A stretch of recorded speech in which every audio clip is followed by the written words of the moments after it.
Today marks 1 year since the October 7th massacre by Hamas, where nearly 1,200 people were murdered and more than 250 others were taken hostage. Former President Trump and Senator J.D. Vance will both participate in events marking the one-year anniversary today. Republican vice presidential nominee Senator J.D. Vance joins us now. Senator, where were you a year ago when you heard the news? And 1 year later, where do you think this conflict is at? Yeah, when I heard the news a year ago, I had just woken up, of course, because the time difference, and you were hearing reports about this really, really brutal attack. And, you know, my wife and I have a couple of friends who actually live in Israel, make their life in Israel. So first, of course, our thoughts go to our friends and how are they doing?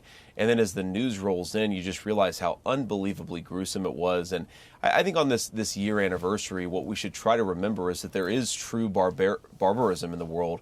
There is true evil in the world. And when the good guys are against the bad guys, America should try as much as we can to support the good guys. And unfortunately, what we've seen from the current administration is a lot of wavering, a lot of waffling. And I think because of that, it's prolonged the war. It's gotten a lot of people, civilians on the Palestinian and the Israeli side, unnecessarily killed. And it's made it harder to achieve any real peace in the Middle East. It really drives home why we need stronger and much smarter leadership in the White House. We have Donald Trump, who's saying that Israel should target Iran's nuclear infrastructure. But when Kamala Harris was asked about it on this 60-minute special that's going to air tonight, they released a little clip of it. She couldn't say that she was an ally of Benjamin Netanyahu's. What was your response to that?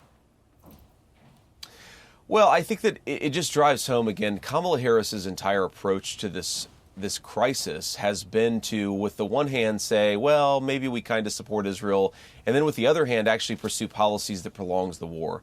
If you actually want peace in the region, if you want to preserve civilian life, and most importantly, if you want to enable Israel to build the kind of long-term security for itself in the region, then you have to support policies that will get the war over as quickly as possible.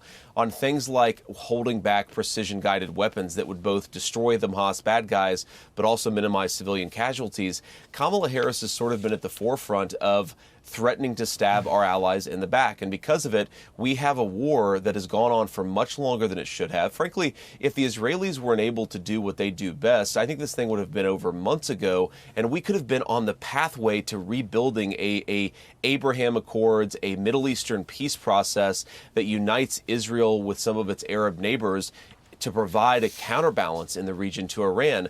What we have now is, unfortunately, Iran is empowered. They're richer than they've ever been before, and they are emboldened to attack not just Israel, but a lot of really important American assets in the region, American economic interests, and unfortunately, it's all been emboldened and all been encouraged by Kamala Harris's weak leadership.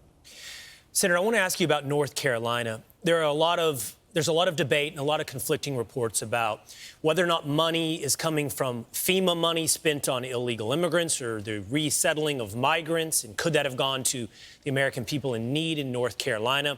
There's conflicting reports and there's debate about the responsiveness as well of FEMA. You've done a good job of separating and talking about the priorities, I think, of the American government. My question for you is, how would you and Donald Trump, in a situation like this, ensure that you live up to what you have talked about, that we place Americans first?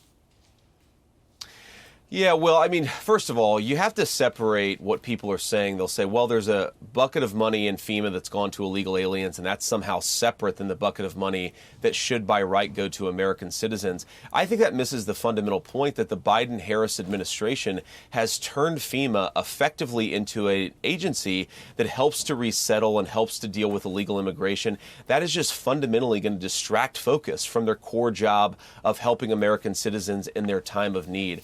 I think the fundamental mistake that Kamala Harris's administration has made here, Will, is that from the get-go, you should have imposed military-style command and control. Yep. You've got 8 different bureaucratic organizations. You've got a lot of different bureaucratic fiefdoms that sometimes delay the provision of necessary resources. You need to empower a military commander on the ground to get helicopters to where they need to go, to get supplies to where they need to go, to cut through some of the FAA bureaucracy when it comes to, planes and helicopters helicopters landing in the right place. The problem here, I really believe, is just it's like the DMV at industrial scale, and because of it, a lot of folks in North Carolina are suffering unnecessarily. I hope to God you don't have unnecessary loss of life, but I fear that we do, and it all goes back to, why do we have a president and a vice president, one of whom is on the beach, the other of whom is participating in fundraisers rather than doing their job? It is incompetence of the highest order. And what Donald Trump would do if he was president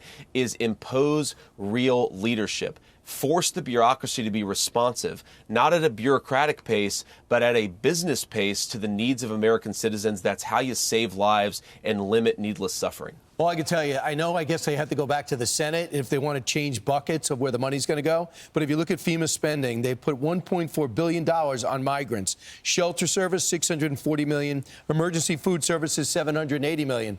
I think that is obscene. I think that's got to stop, and I imagine you guys are going to attack that right away. Never before. The other thing is, just use the Army. The Army's an hour away. They can organize anything. Fort Bragg is sitting there. They're waiting for the call. 9 days later, they get a call. They're there, already turning everything around, and they are getting a pass. She went to campaign trail. He stayed on the beach. They don't call the Army for 7 days. And can you imagine if you guys were in power and you did that? That's all they'd be talking about. Well, Brian, we'd get attacked, and rightfully so, because when leadership fails, they should get attacked, and Kamala Harris has been a complete failure of leadership. Think about this. In 2010, there was a terrible earthquake in Port-au-Prince, Haiti. The 82nd Airborne was on the ground 2 days later. There was a disastrous hurricane an hour away from the 82nd Airborne's headquarters. It took more than a week for the full deployment to arrive and start helping people out. It's a complete lack of leadership. When things like this happen, you need somebody in charge. You need somebody saying, we're going to save as many lives as possible. Red tape be damned. Unfortunately, what you've had is somebody asleep at the wheel. Nobody knows who's in charge, and I think it has delayed the provision of necessary resources to the people of North Carolina. They're angry, they're sad, they're heartbroken. You talk to a lot of folks, and this is a region, the Appalachian region of our country, that has been ignored by leaders for 40 years, and they really feel ignored today. The way you solve that problem is by having leaders who show up and focus on the people. Kamala Harris has failed to do that.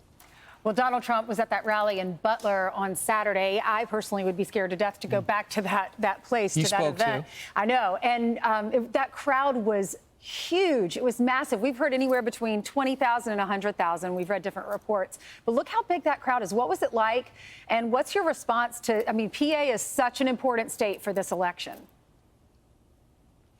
Well, first of all, it was incredible energy. It was a celebratory mood, but it was also bittersweet, of course, because Corey Comparatori, of course, lost his life at the last Butler, Pennsylvania rally. I spoke with his sisters. I spoke with his wife and his daughters. And, you know, there is just this tension between, we're so happy to be there in Pennsylvania, but we're so sad that Corey Comparatori is no longer with us. And I think that what Donald Trump and I take from that is you have incredible people who are not just willing to show up, but in Corey's case, willing to throw himself over his wife and his daughters to protect them. When you've got people like that on your team, we're going to campaign as hard as we can to earn the people's trust over the next 30 days. I just take an inspiration from it because, you know, President Trump said this very well at the rally, guys. He talked about, I think most men have asked themselves in a moment of crisis, if the bullets start flying, am I going to be man enough to do what Corey Comparatori did? I take inspiration from his sacrifice and what he did, and I think a lot of folks in Butler, Pennsylvania were thrilled, both to celebrate his life, but I think celebrate what's possible in this country if we get better leadership. That's, of course, what this campaign's all about. Well, Senator J.D. Vance, we appreciate you being with us this morning. Appreciate your diagnosis and your solutions for North Carolina as well. We look forward to seeing you again. Thank you so much. Thank you. Thank you, guys. Take care. I'm Steve Doocy. I'm Brian Kilmeade. And I'm Ainsley Earhart. And click here to subscribe to the Fox News YouTube page to catch our hottest interviews and most compelling analysis.